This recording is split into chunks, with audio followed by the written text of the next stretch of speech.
लोकांना, सगळ्या दानशूर लोकांना आवाहन करायचं आहे की ह्यांच्या आयुष्याची जबाबदारी आपण त्यांच्या घरी तर जाऊ शकत नाही, पण आपण त्यांना आर्थिक मदत केली पाहिजे. त्यांच्या अकाउंटवरती तुम्ही सर्वांनी पैसे टाकले पाहिजेत. जे श्रीमंत लोक आहेत, सावकार लोक आहेत, दानशूर लोक आहेत, अधिकारी आहेत, राजकारणी लोक आहेत, मी माझे 2 लाख रुपये या अकाउंटवरती स्वतः टाकतोय. तुम्हालाही सगळ्यांना माझी विनंती आहे, जे ऐकताय या सगळ्या लोकांना माझी विनंती आहे, आपण यांची जबाबदारी घेतली पाहिजे. अरे या मुलीचं पण स्वप्न आहे, या मुलाचं स्वप्न आहे, चांगल्या शाळेत शिकताय.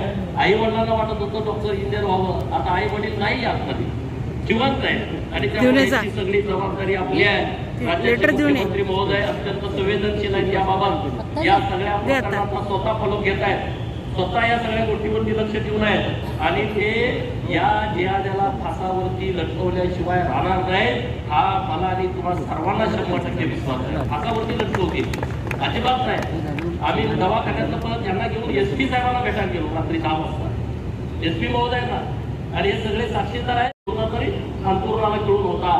आता मनोज आणि मनालीला पुढच्या महिन्यामध्ये पालक मिटिंगला बोलावलं, त्यांनी कुणाला घेऊन जायचं सांगा बरोबर, कोणाला घेऊन जाणार हे? आज आम्ही मोर्चाला सगळे आपल्या पैसून निघून आपण दुःख व्यक्त करू, पण पुढच्या महिन्यामध्ये जेव्हा ह्याला पालक मिटिंग असेल किंवा उद्या शाळेला गेला, शाळा सुटली आणि घरी आले, मम्मी मला आता भूक लागला, मला काहीतरी खायला करून दे, कुणाला सांगतील सांगा बघू, कुणाला विचारतील सांगा बघू. घरातली आजारी आहे, आई विचारलं असतं की बाबा तुला आता गोळी पाहिजे, तुला इंजेक्शन द्यायचं आहे, बाप आला विचारला असतं, केला असतं. आता हे लढत जातील, याची चूक काय आहे? त्या महाराष्ट्रातल्या सगळ्या लोकांनी सांगावं की ज्यांना वाटतंय आम्ही हिंदू मुसलमान करतोय, ज्यांना वाटतंय की आम्ही मताच्या राजकारणासाठी हे सगळं करतोय, त्या सगळ्या महाराष्ट्रातल्या त्या विचारवंतांना माझा प्रश्न आहे, या दोघांची काय चूक आहे? त्यांच्या आईच्या आणि वडिलांची काय चूक होती आणि त्यांना कशासाठी मारलं, कुठल्या कारणासाठी मारलं, त्यांनी या सगळ्या महाराष्ट्राला सांगावं, बोलावं या विषयावरती. अरे एक प्रकरण नाही, असे अनेक प्रकरण आहेत. जे धीरज परदेशीचं झालं, हे 24 वर्षाचं पोरगा आहे, संग्राम टाकलं, हॉस्पिटलला घेऊन गेले, मिरजच्या सिव्हिल हॉस्पिटलला, आणि मिरजच्या सिव्हिल हॉस्पिटलला पोहोचेपर्यंत आईचा मृत्यू झालाय. त्या पोरीला माहित नाही, आईला ICU मध्ये ऍडमिट केलंय. मिरज सिव्हिल मध्ये बापाच्या डोक्यात घन असा घातला होता, कारण जेव्हा मला ही घटना कळाली, कारण 15 वर्ष होता मी जतमध्ये होतो, आपल्या ध्वजाच्या सन्मानाच्या कार्यक्रमाला दिवसभर कार्यक्रम होते.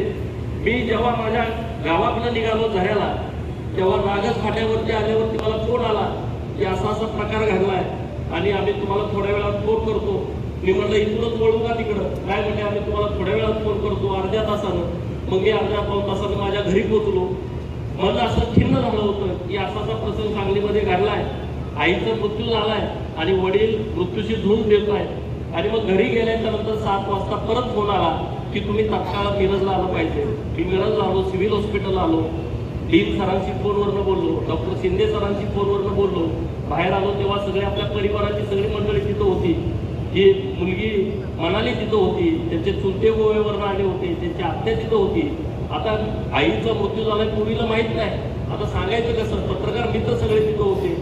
जेव्हा हॉस्पिटलमध्ये गेलो, डॉक्टरांशी बोललो, न्यूरोसर्जनशी बोललो, ते म्हटले की मोहनच्या डोक्यामध्ये हातोडीचा मोठा वार घन डोक्यामध्ये घातलाय आणि त्याची कवटी फुटून पूर्णपणे मेंदूमध्ये घुसलेली आहे, ब्रेन डेड झालाय, असं जेव्हा सांगितलं. मी म्हटलं काय तुमच्याकडे पर्याय, तुम्ही प्रयत्न करा, त्याला काही करून वाचवा, कारण या पोरांना बाप पाहिजे.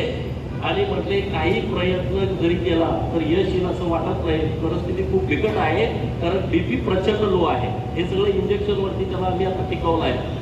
आता पर्याय काय सांगा ना, दोष काय सांगा या मोहनचा आणि त्यांच्या सोबत होतीचा, की माझ्या शेजारी हिंदू नको आहे, गेले 8 महिने तो त्रास देतोय. या बिचाऱ्यांनी एक मोठा जागा कशी तरी घेतली, तिथं त्या जागेमध्ये घर बांधलंय, तिथं ते राहायला गेले. घराचा आनंद काय असतो तुम्हाला सगळ्यांना माहित आहे. एखाद्याच्या आयुष्यामध्ये घर बांधायचं म्हणजे काही जणांना जमतं, काही जणांना जमत नाही. त्यांनी त्या कष्टानं घर बांधलं आणि तिथं राहायला गेले. त्यांना बाबा आता आपलं हक्काचं घर झालंय, पण त्यांना काय माहित आहे की त्याच घराच्या शेजारी त्यांचा कर्दन काळ आहे, तो त्यांना पुढच्या काही महिन्यामध्ये उद्ध्वस्त करणार आहे. आणि चूक काहीच नाही हो. महाराष्ट्रातले जी लोक मीडियामध्ये बोलतात, जेव्हा संग्राम भैया जगताप साहेब, जेव्हा महेश दादा लांडगे दादा, आम्ही जिथं जातो, नितेश राणे साहेब, संग्राम भैया भंडारी, आम्ही जेव्हा अशा विषयामध्ये जातो तेव्हा आम्हाला ते टीका टिप्पणी करतात की आम्ही हिंदू मुसलमान करतोय, आम्ही मताचं राजकारण करतोय. तर ठीक आहे, तुमचं खरं समजू. या सगळ्यांना मला सांगायचं आहे, म्हणून तर मनाने उठतात. या महाराष्ट्राच्या सगळ्या लोकांना सांगायचं आहे, मला प्रश्न विचारायचा आहे, त्या लोकांना प्रश्न विचारायचा आहे की आता ह्या पोरांचा काय दोष आहे? हे सांगलीतले नाही, हे महाराष्ट्रातले नाही, हे कर्नाटकातून आलेत, वोट भरायसाठी आलेत. आणि ह्यांच्या बापानं त्या परिसरामध्ये त्याचं कुणाशीच भांडण नाही. जेव्हा ही घटना घडली तेव्हा 500 लोक, विचार करा, हे कर्नाटकातून इथं आलेत आणि 500 लोक त्या दवाखान्याच्या बाहेर मी गेलो तेव्हा रडत होते. पत्रकारांनी पण त्यांना बघितलंय. आता या पोरांना वाली कोण सांगा?